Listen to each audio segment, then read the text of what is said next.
Hi అండి, అందరికీ నమస్కారం. Welcome to my channel Manga Shweta vlogs. ఈరోజు మన వీడియో ఏంటంటే మేము సరదాగా బయటికి వెళ్ళి వంట చేసుకుందామని అనుకున్నాం. చెట్ల కిందికి వచ్చినాం వంట చేసుకోవడానికి. ఏం చేసుకుంటామంటే బగారా రైస్, చికెన్ చేసుకుంటాను. మీరు కూడా చూసేరండి. అశ్విత్ చికెన్ తెస్తాను వారా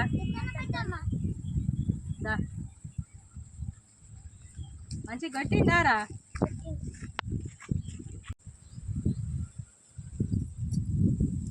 కొంచెం పెరుగు,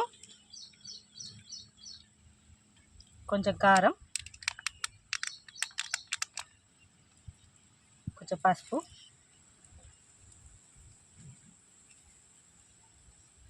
కొంచెం మసాలా, కొంచెం అల్లం వెల్లుల్లి పేస్ట్ వేసి కొంచెం కలుపుకోవాలి. కలుపుకొని కొంచెం సేపు నాననివ్వాలి. ఇప్పుడు మనం అన్నీ కోసి పెట్టుకున్నాం కాబట్టి బగారా పొయ్యి మీద వేసుకుందాం. ఇది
వీడియో కనుక మీకు నచ్చినట్లయితే లైక్ చేయండి, షేర్ చేయండి, సబ్స్క్రైబ్ చేయండి. Thank you.